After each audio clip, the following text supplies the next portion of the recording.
All right, guys. Hope you're doing well. I am still out here at Farmington Lake. I'm going to tell you what happened with my camp host job.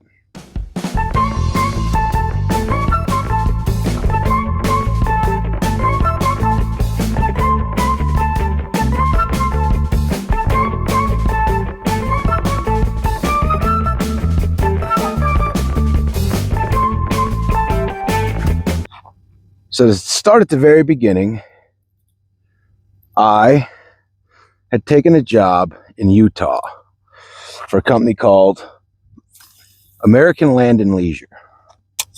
And they had set me up at a place called Flaming Gorge.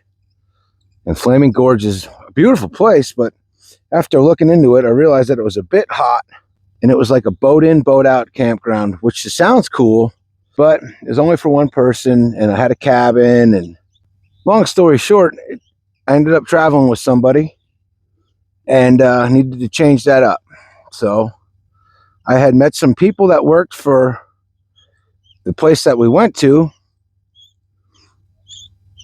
and I found out that the one camp host wasn't going to be there, the guy that I had made good friends with, and he's like a really good dude. So I talked to him about it, and he said I should take that job. So I called them up to do that. And long story short, they talked me into taking a maintenance position as like the head water guy. And it literally paid 75 cents an hour more than the regular camp host job. It was 40 hours a week. They told me I would get a truck. Told me I would get tools. They told me I would have all the paperwork to do the job. And most importantly, the only reason I took the job was because they told me that the guy who did it was going to train me for 2 weeks. Because if that guy wasn't coming, I was not going to do the job. So I took the job, did all the paperwork, did all the onboarding, and fish jumped right there. And made my way up to Colorado, as you guys saw. Drove 500 miles up there when gas was about $4 a gallon. Get up there to find out that the guy who was going to train me, he had a death in the family. His 91-year-old mother died after she was sick for a while. And that turned into, he's not coming at all. There was a couple people there that had done this job before, but not really. Like, it seemed like the guy who was the old water guy liked to keep a lot of secrets, and I guess the guy before him kept all secrets. They never even he never even had any paperwork. So it was like an incomplete puzzle that they wanted me to figure out on my own with other people that hadn't had any experience in there. And it just turned into me walking around at elevation in all kinds of weather, looking for drain valves and distribution valves, and it was incomplete. So after a few days of doing that, I had a guy that was kind of like my boss, and he was a decent human being. He and his wife had worked for this company for a while, but they were smart enough to just stay what they were and not become like maintenance people. So he kind of worked with me and understood what was going on. But then we got a new general manager that showed up fresh from California, who, I don't know, he was definitely morbidly obese. He was 100% an asshole.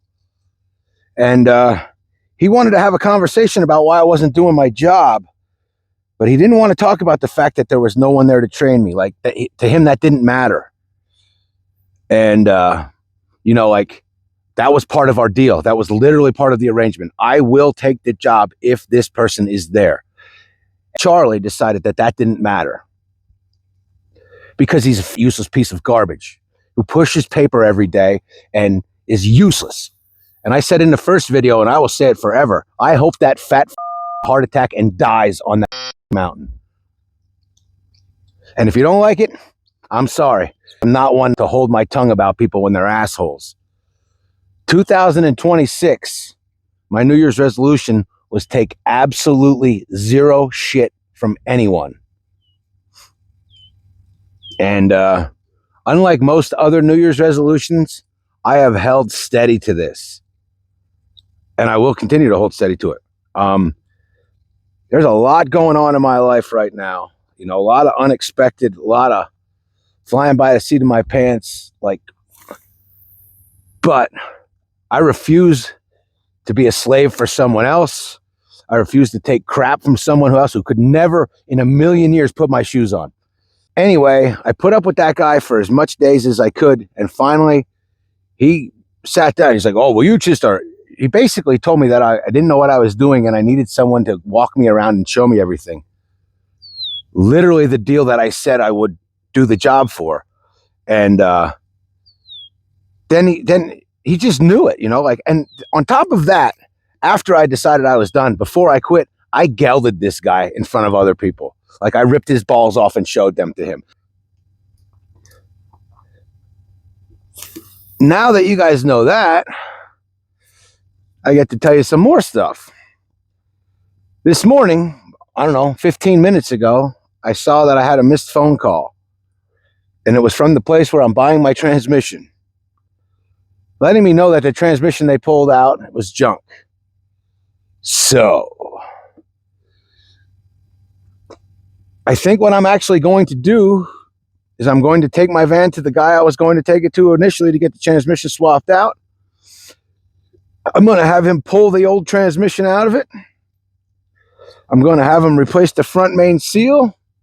And we're going to have him put a new radiator in it or a new transmission cooler.